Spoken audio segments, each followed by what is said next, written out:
2019, Las Vegas trip, part 6, Elizabeth. That same night, my mind was filled with scraps of what happened during the day, and my dad suggested that we should go see the Blue Man Group. After eating at an Italian restaurant, my first one that was, we went there without Bluey again because we didn't want him to freak out like earlier. As I thought, the entire room was of blue lighting, and soon 3 men in blue clothing and face paint showed up, each carrying what looked like drum sets. First, they started off with some basic drumming, but added some cool beats to it, causing my non-sleepiness to prosper. Soon, we finally had a chance to hear their voices, though not in their normal tones, obviously, since the show was still continuing.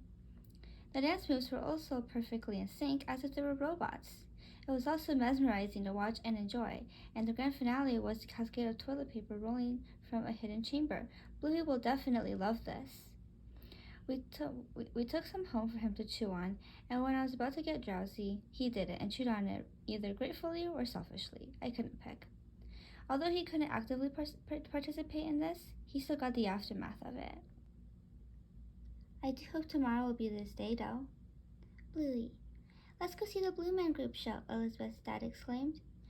Another task that I can't participate in. They left without me, but I suppose I shouldn't be upset with them so much since the trip wasn't only about me.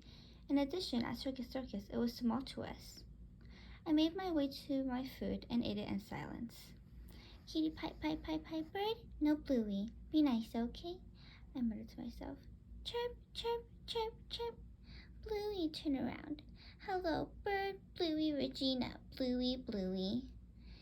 They returned and brought something home that I could potentially play with. I suppose I can say I'm indirectly included.